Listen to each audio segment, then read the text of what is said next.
फुटिया। कहते हैं हर शहर में कुछ ऐसी कहानियां होती है जो सच भी होती है और झूठ भी, लेकिन 1.5 फुटिया जो सिर्फ कहानी नहीं है। कुछ लोग उसे जिन्न का बच्चा कहते हैं, तो कुछ कहते हैं वो अधूरी आत्मा है, और कुछ लोग जो उसे देख चुके या तो जिंदा नहीं बचे या फिर कभी पहले जैसा नहीं रहा।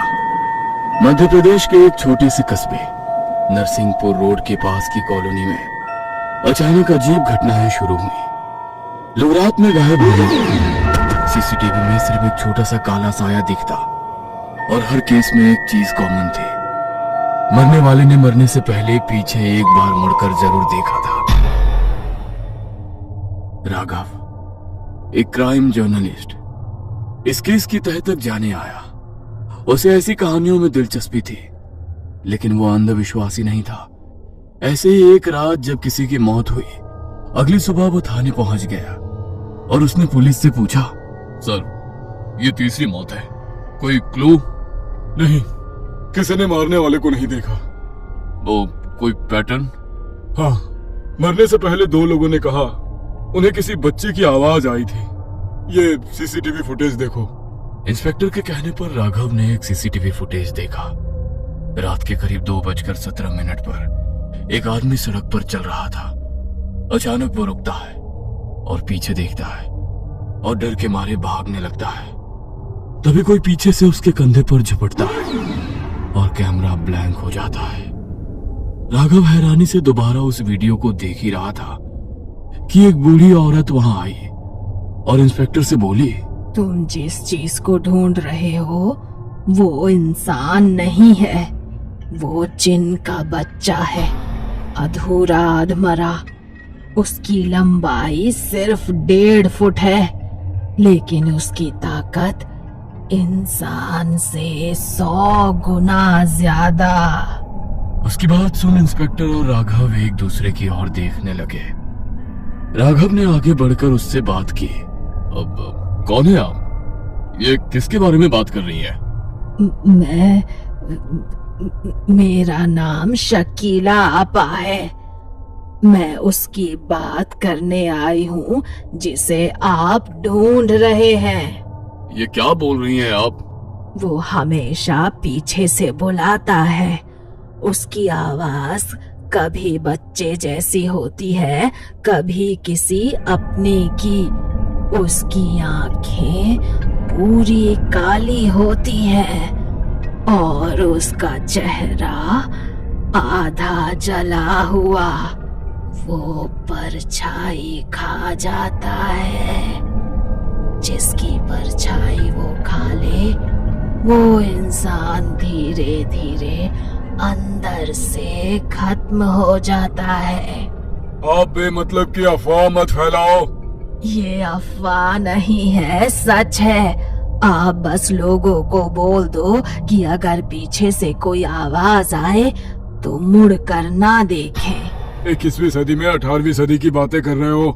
लोग हम पर हंसेंगे कि हम कातिल को नहीं ढूंढ पाए, तो अफवाह फैला रहे हैं।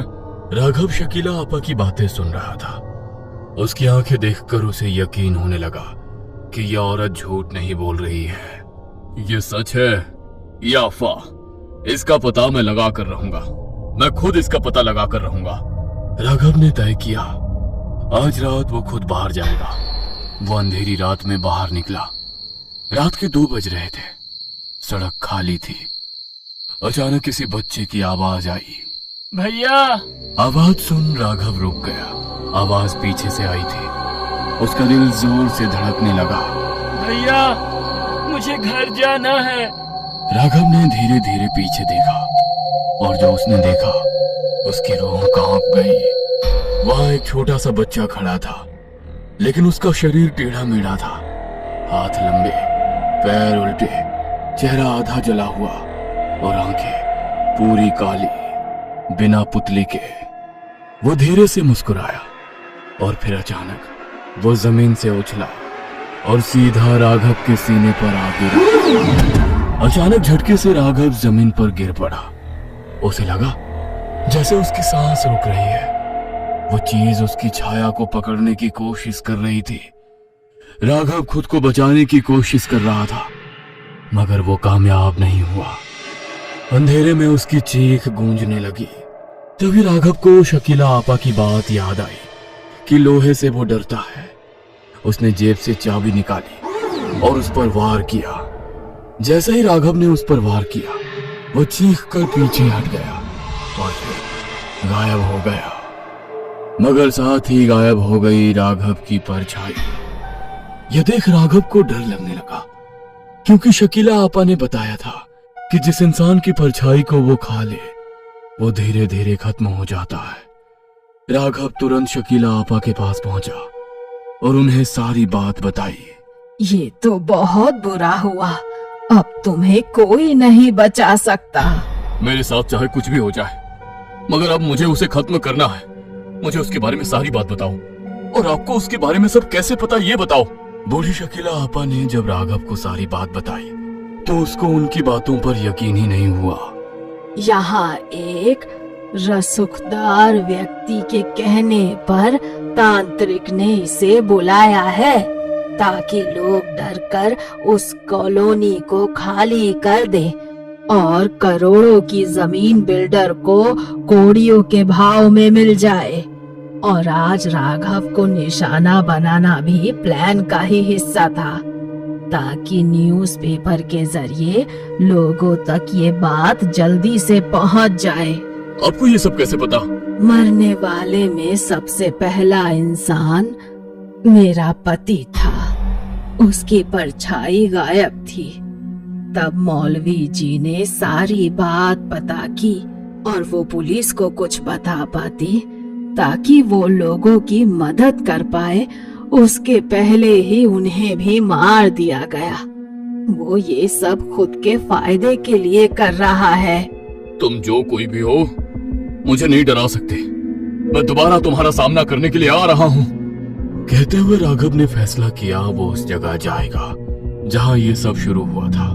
वो एक पुराना खंडहर था। रात के करीब 3 बजे हवा भारी थी और अंधेरा बहुत गहरा था। वहां अचानक चारों तरफ से आवाजें आने लगी।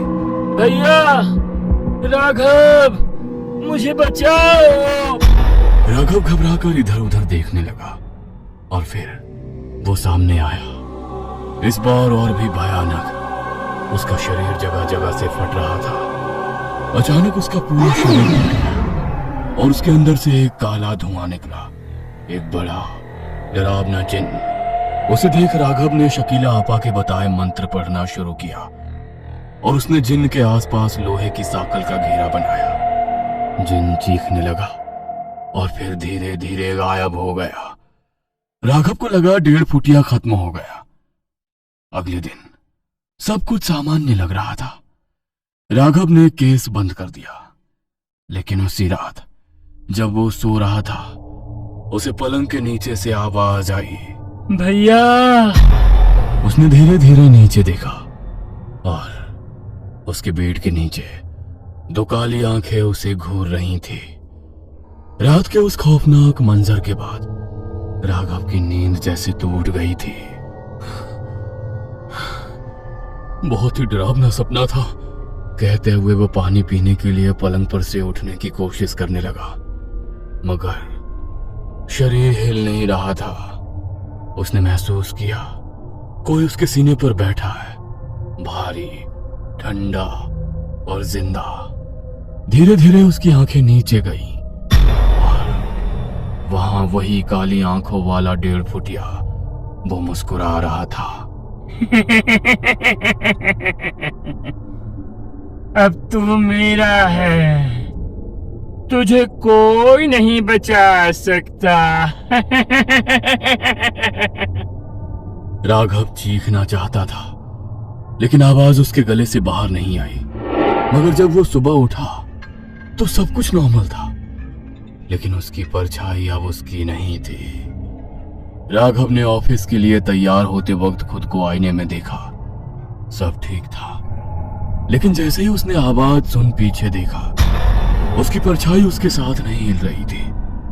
वो अलग खड़ी थी और उसे घूर रही थी। अचानक परछाई ने मुस्कुराई और धीरे से फुसफुसाई, वो आ चुका है। राघव पीछे मुड़ा मगर वहां कोई नहीं था। अब राघव जहां भी जाता उसे वही आवाज सुनाई देती। भैया। ऑफिस में, सड़क पर, यहां तक कि फोन कॉल में भी। एक दिन उसने कॉल उठाया तो दूसरी तरफ से सिर्फ सांसों की आवाज आ रही थी। ये सांसें उसे अपने कंधे पर महसूस हो रही थी। तो उसने पीछे देखा तो वहां 1.5 फुटिया खड़ा था। राघव ने तुरंत फोन फेंक दिया मगर अचानक फिर वो गायब हो गया। राघव ने सोचा ये सब उसका वहम है, लेकिन उसी दिन उसे खबर मिली जिस आदमी को उसने सीसीटीवी में देखा था कि जो कि मर चुका था वो वापस आ गया है। लेकिन वो इंसान नहीं था। उसकी आंखें खाली थी, बेजान चेहरा और उसकी परछाई गायब थी। राघव फिर शकीला आपा के पास गया। वो उसे देखकर घबरा गई। तू बच्चा नहीं है, वो अब तेरे अंदर आ चुका है। मतलब? 1.5 फुटिया सिर्फ शिकार नहीं करता, वो अपने लिए शरीर ढूंढता है और तू उसका अगला घर है। ये नहीं हो सकता। उस रात राघव को लगा जैसे उसका शरीर खुद चल रहा है। उसके हाथ टेढ़े मेढ़े हो गए थे। राघव के गले से निकलने वाली आवाज भारी, फटी हुई थी और उसके शरीर से किसी पुरानी कब्र की सड़न जैसी बदबू आ रही थी। भैया। राघव का हाथ अपने आप उठा और उसने आईने पर एक जोरदार मुक्का मारा। आईना चकनाचूर हो गया, लेकिन ताज्जुब की बात यह थी कि राघव के हाथ से खून नहीं निकला। टूटे हुए शीशों के टुकड़ों में उसे अपनी शक्ल नहीं बल्कि उस 1.5 फुटिया के चेहरे नजर आ रहे थे। ये देख राघव पागलों की तरह कमरे से बाहर भागा। सड़क पर सन्नाटा था, लेकिन उसे अपने पीछे सैकड़ों कदमों की आहट सुनाई दे रही थी। उसने एक स्ट्रीट लाइट के नीचे रुककर अपनी परछाई देखी। वो परछाई अब जमीन पर लेटी नहीं थी बल्कि दीवार पर एक 3 साल के बच्चे की तरह सीधी खड़ी थी। परछाई ने अपना हाथ उठाया और राघव का गला घोटने का इशारा किया। अचानक राघव को सच में घुटन महसूस होने लगी। उसका दम फूलने लगा। तभी उसे शकीला आपा की एक और बात याद आई। जिन रूह नहीं, आग और धुएं की औलाद है, उसे बुझाने के लिए खुद को जलाना पड़ता है। राघव खुद को बचाने के लिए लड़खड़ाते हुए उसी तांत्रिक के ठिकाने की ओर बढ़ा जिसका जिक्र शकीला आपा ने किया था। शहर के बाहरी इलाके में स्थित एक पुरानी चमड़े की फैक्ट्री। वहां पहुंचते ही उसने देखा कि वो रसूखदार बिल्डर और वही तांत्रिक एक जलते हुए कुंड के पास बैठे थे। महाराज, बलि पूरी हुई। अब राघव का शरीर उस जिन का पक्का घर है। अब ये पत्रकार वही लिखेगा जो हम चाहेंगे और पूरी कॉलोनी डर के मारे खाली हो जाएगी। राघव, जिसके अंदर अब वो 1.5 फुटिया पूरी तरह हावी हो चुका था, एक झटके में उनकी ओर झपटा। उसकी रफ्तार किसी इंसान जैसी नहीं थी। उसने तांत्रिक का गला पकड़ लिया। तूने मुझे बुलाया, लेकिन तूने मुझे कैद करने की कोशिश की। अब मैं किसी का गुलाम नहीं हूँ। फैक्ट्री में चारों ओर आग लग गई। राघव के शरीर के अंदर एक जंग छिड़ गई थी। एक तरफ पत्रकार राघव की आखिरी बची हुई चेतना और दूसरी तरफ वो खौफनाक 1.5 फुटिया। राघव ने देखा कि सामने तेजाब का एक बड़ा टैंक खुला पड़ा है। उसने अपनी पूरी इच्छा शक्ति बटोरी और चिल्लाया, यदि ये शरीर तुम्हारा घर है और यही तुम्हारा ठिकाना है तो मैं इस ठिकाने को ही बर्बाद कर दूंगा, साथ में तुम भी खत्म हो जाओगे। बिल्डर और तांत्रिक की चीखों के बीच राघव ने उस जलते हुए कुंड से आग उठाई और खुद को आग लगा ली। जैसे ही आग की लपटें उसके जिस्म को छूने लगी, उसके अंदर से एक दिल दहला देने वाली चीख निकली। वो 1.5 फुटिया धुआं बनकर बाहर निकलने की कोशिश करने लगा, लेकिन राघव ने लोहे की एक भारी चेन अपने हाथ में लपेटकर खुद को और उस धुएं को जकड़ लिया। अगले ही पल एक जोरदार धमाका हुआ। अगली सुबह पुलिस को वहां सिर्फ राख मिली। न राघव का शरीर मिला, न ही वो रसूखदार बिल्डर। केस फाइल में लिख दिया गया कि गैस लीकेज की वजह से हादसा हुआ। महीनों बाद नरसिंहपुर की उस कॉलोनी में शांति थी, लेकिन एक रात एक नया चौकीदार ड्यूटी पर तैनात था। तभी उसे पीछे से एक पतली सी आवाज आई। भैया, यहाँ बहुत अंधेरा है, थोड़ी सी रोशनी होगी क्या? चौकीदार ने जैसे ही पीछे मुड़कर देखा, उसे सड़क पर कोई नहीं दिखा, लेकिन सीसीटीवी कैमरे की फुटेज में उस चौकीदार के पीछे एक 1.5 फुट की परछाई हाथ हिला रही थी। राघव तो चला गया था, लेकिन वो 1.5 फुटिया अब भी जिंदा था। अपना तो उसका कोई ना ही मालिक था, ना ही कोई रहने का ठिकाना। वो पूरी तरह आजाद था। अब कहीं वो आपके पीछे से आवाज दे भैया, तो मुड़कर मत देखिए।